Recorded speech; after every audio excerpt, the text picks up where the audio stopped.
menyebut anak yang mempunyai kemampuan intelektual di bawah rata-rata. Istilah tersebut menjelaskan kondisi anak yang kecerdasannya jauh di bawah rata-rata dan ditandai dengan keterbatasannya intelijensi dan ketidakcakapan dalam interaksi sosial. Menurut Reis dalam Suharmini, tahun 2007, halaman 69, anak tunagrahita adalah anak yang mempunyai gangguan dalam intelektual, sehingga menyebabkan kesulitan untuk melakukan adaptasi dengan lingkungannya. Sedangkan menurut Effendi dalam Aprianto tahun 2012, halaman 26, anak tunagrahita adalah anak yang mengalami taraf kecerdasan yang rendah, sehingga untuk meniti tugas perkembangan, ia sangat membutuhkan layanan pendidikan bimbingan secara khusus.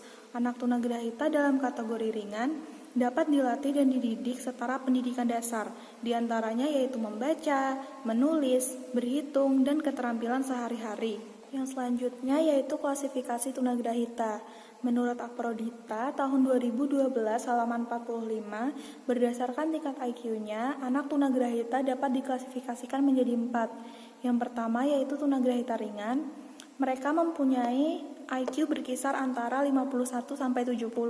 Yang kedua adalah tunagrahita sedang, memiliki IQ berkisar antara 36 sampai 50. Yang ketiga adalah tunagrahita berat yang memiliki IQ berkisar antara 20 sampai 35. Dan yang terakhir yaitu tunagrahita sangat berat yang memiliki IQ di bawah 20. Sedangkan menurut American Association of Mental Deficiency, mengklasifikasikan anak tunagrahita menjadi 3. Yang pertama yaitu tunagrahita ringan atau mampu didik. Tingkat kecerdasan IQ mereka berkisar antara 50-70, mempunyai kemampuan untuk berkembang dalam bidang pelajaran akademik, penyesuaian sosial dan kemampuan bekerja, mampu menyesuaikan lingkungan yang lebih luas, dapat mandiri dalam masyarakat, mampu melakukan pekerjaan semi terampil dan pekerjaan sederhana. Yang kedua yaitu tunagrahita sedang atau mampu latih. Tingkat kecerdasan IQ mereka berkisar antara 30-50, dapat belajar keterampilan sekolah untuk tujuan fungsional, mampu melakukan keterampilan mengurus dirinya sendiri, mampu mengadakan adaptasi sosial di lingkungan terdekat, mampu mengerjakan pekerjaan rutin yang perlu pengawasan. Dan yang terakhir yaitu tunagrahita berat dan sangat berat atau mampu rawat. Tingkat kecerdasan IQ mereka kurang dari 30, hampir tidak memiliki kemampuan untuk dilatih mengurus diri. Ada yang masih mampu dilatih mengurus diri sendiri, berkomunikasi secara sederhana, dan dapat menyesuaikan diri dengan lingkungan yang sangat terbatas. Karakteristik anak tunagrahita. Karakteristik anak tunagrahita menurut Sukonco tahun 2009 menyatakan sebagai berikut. Yang pertama, kesulitan dalam mempelajari hal-hal baru, terlebih lagi untuk konsep yang abstrak atau yang berkaitan, dan kesulitan atau bermasalah pada ingatan jangka pendek, sehingga anak tunagrahita cenderung cepat lupa terhadap apa yang telah dipelajari. Yang kedua, bagi anak tunagrahita berat, mengalami kesulitan dalam berbicara, kesulitan membina hubungan komunikasi dua arah, karena kemampuan bicara anak tunagrahita berat kurang jelas sehingga sulit untuk dipahami. Yang ketiga, anak tunagrahita berat juga mengalami keterbatasan dalam gerak fisik. Ada yang tidak dapat berjalan, tidak dapat berdiri atau bangun tanpa bantuan. Mereka lambat dalam mengerjakan tugas-tugas yang sederhana, sulit menjangkau sesuatu dan mendongakkan kepala. Yang keempat, sebagian dari anak tunagrahita berat juga sangat sulit untuk mengurus dirinya sendiri, sehingga selalu bergantung pada orang tua atau orang yang di sekitarnya setiap melaksanakan suatu pekerjaan seperti berpakaian, makan, mengurus kebersihan diri. Yang kelima, anak tunagrahita ringan masih memiliki potensi dalam bermain bersama dengan anak reguler, namun hal demikian tidak dapat kita temui pada anak tunagrahita berat.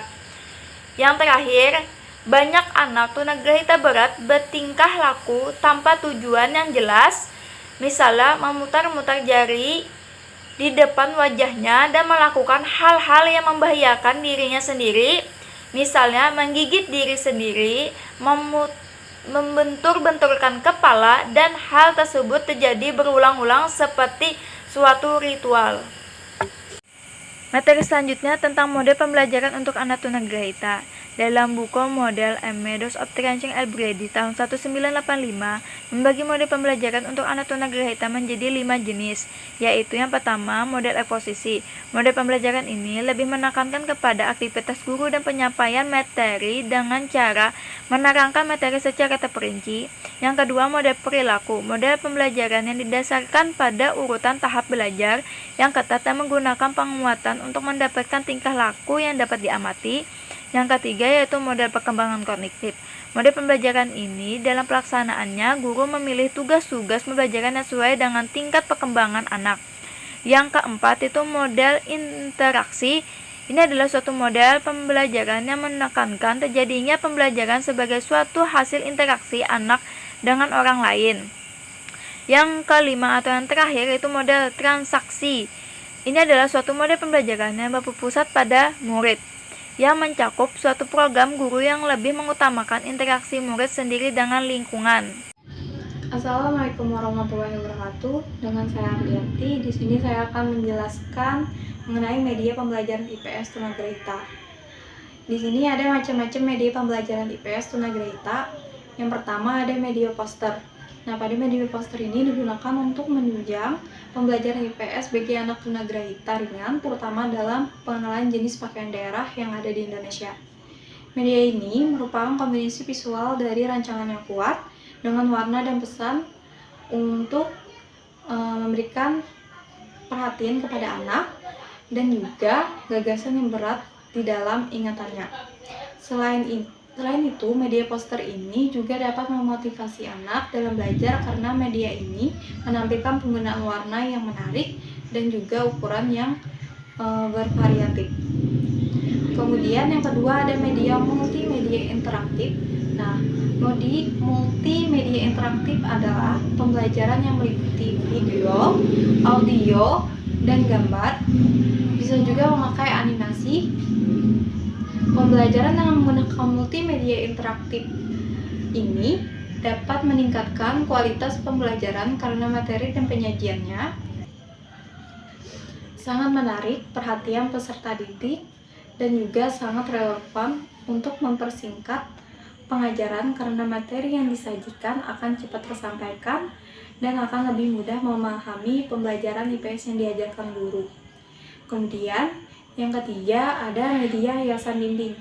Media hiasan dinding ini digunakan untuk menunjang motivasi belajar anak tunagrahita pada pembelajaran IPS dengan kreativitas bagi anak tunagrahita. Media ini sangat cocok untuk meningkatkan prestasi hasil belajar pada anak tunagrahita. Kemudian yang keempat ada media musik kreatif. Pembelajaran penggunaan media musik kreatif ini dilakukan berulang-ulang. Media ini juga mampu membangkitkan semangat pada anak, meningkatkan rasa percaya diri anak, membuat anak tidak merasa bosan, dan mampu bekerja sama dengan teman-temannya. Sehingga media ini juga dianjurkan untuk anak tunagrahita pada proses pembelajaran IPS. Kemudian, untuk materi yang selanjutnya ada metode pembelajaran IPS tunagrahita. Yang pertama ada metode ceramah. Pada metode ceramah ini, guru memberikan uraian atau materi mengenai pengenalan alat-alat dapur dengan penjelasan.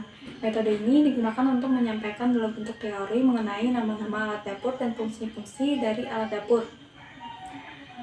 Kemudian yang kedua ada metode demonstrasi. Nah, metode demonstrasi ini digunakan untuk memberikan contoh secara langsung tahapan dalam pelaksanaan pembelajaran IPS mengenal alat-alat dapur. Guru mendemonstrasikan langkah-langkah dalam melakukan 4 kegiatan tersebut. Misalnya, seperti dalam pelaksanaan pembelajaran IPS mengenal alat-alat dapur, terdapat kegiatan memasak sayur. Kemudian yang ketiga ada metode tanya-jawab. Metode tanya-jawab ini digunakan untuk memberikan secara lisan mengenai hal-hal yang telah dijelaskan. Dalam hal ini, guru memberikan pertanyaan kepada siswa, misalnya menanyakan secara langsung nama dan fungsi-fungsi alat dapur yang digunakan dalam pembelajaran, atau menanyakan baju-baju adat istiadat yang berkaitan dengan daerah baju adat istiadat masing-masing. Kemudian materi yang selanjutnya ada prinsip-prinsip pembelajaran tunagrahita.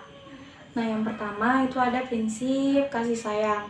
Nah, pada prinsip kasih sayang ini, guru hendaknya berbahasa yang lembut, kemudian sabar, rela berkorban, dan memberi contoh perilaku yang baik, ramah, sehingga siswa itu tertarik dan timbul kepercayaan yang pada akhirnya bersemangat untuk melakukan saran-saran yang disarankan oleh guru.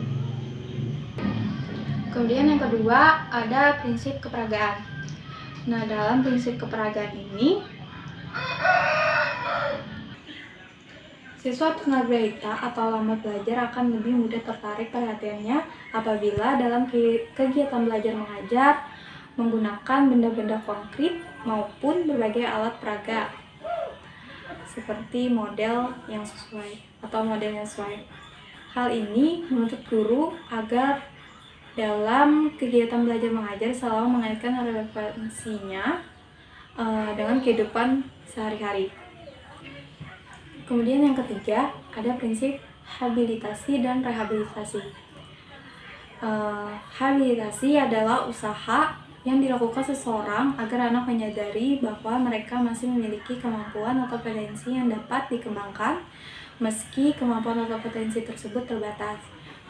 Sedangkan rehabilitasi adalah usaha yang dilakukan dengan berbagai macam bentuk dan cara, sedikit demi sedikit mengembalikan kemampuan yang hilang atau belum berfungsi secara optimal.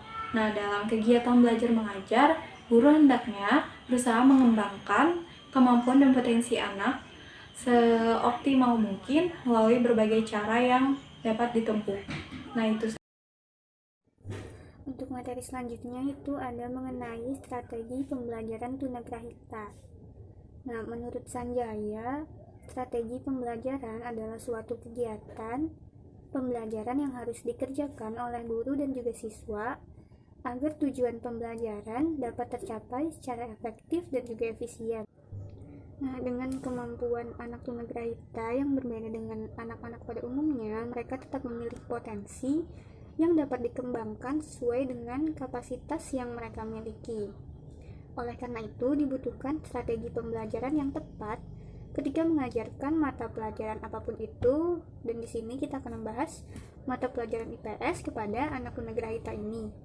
Nah, beberapa jenis strategi pembelajaran yang dapat dipakai ketika mengajarkan pembelajaran IPS kepada anak tunagrahita, yaitu yang pertama ada strategi pembelajaran individual. Nah, strategi pembelajaran individual adalah strategi pembelajaran di mana guru memberikan pengajaran yang berbeda kepada masing-masing siswa yang berada dalam satu kelas yang sama. Nah, adanya perbedaan individual menunjukkan adanya perbedaan kondisi belajar pada diri setiap siswa. Strategi ini memberikan kesempatan kepada siswa agar dapat belajar sesuai dengan kebutuhan, kemampuan, kecepatan, dan caranya sendiri. Perbedaan intelijensi yang ada pada anak tunagrahita harus mendapat perhatian khusus dari guru agar tidak terjadi kesenjangan dalam pembelajaran antara siswa reguler dan juga siswa tunagrahita di kelas. Nah, strategi ini bisa diterapkan guru dengan memberikan waktu yang berbeda kepada anak tunagrahita dalam menguasai suatu materi ataupun menyelesaikan suatu tugas yang diberikan oleh guru. Nah, cara lain bisa juga dengan mengadakan pusat pembelajaran bagi anak tunagrahita atau learning center di kelas. Nah, dengan adanya pusat belajar ini, anak tunagrahita dapat memilih dan menyesuaikan situasi belajarnya sendiri selama proses pembelajaran IPS ini berlangsung. Yang kedua yaitu strategi pembelajaran kooperatif. Nah, strategi ini dapat diterapkan untuk siswa tunagrahita dalam kelompok situasi pembelajaran yang heterogen di kelas. Nah, dalam strategi pembelajaran kooperatif ini, siswa reguler yang memiliki kemampuan kognitif yang lebih baik dapat membantu dan membimbing para siswa tunagrahita yang mengalami kesulitan dalam memahami suatu materi dan dalam suasana kebersamaan. Nah, pembelajaran kooperatif ini dilaksanakan melalui sharing proses antara semua siswa yang ada di kelas. Yang ketiga, itu ada strategi motivasi. Nah, Motivasi ini dapat diberikan kepada siswa tunagrahita agar dapat mencapai tujuan pembelajaran yang telah diterapkan. Pemberian motivasi ini dapat diberikan dalam bentuk reward atas setiap pencapaian anak dalam mata pelajaran IPS ini. Untuk materi selanjutnya yaitu pendekatan pembelajaran IPS tunagrahita. Nah, dalam proses pembelajaran IPS untuk anak tunagrahita, pendekatan yang bisa dilakukan yaitu pendekatan pembelajaran yang berpusat pada perkembangan siswa. Nah, keefektifan dalam proses pembelajaran ini bergantung pada peran aktif dan partisipasi siswa dalam mencari pengalaman belajar. Proses pembelajaran IPS bagi anak tunagrahita ini dapat dikatakan efektif apabila tujuan pembelajaran dapat tercapai dan siswa dapat terlibat langsung dalam proses pembelajaran di kelas. Pendekatan pembelajaran untuk anak tunagrahita haruslah direncanakan dan disiapkan dengan matang, entah itu dari segi materi maupun media dalam pembelajarannya.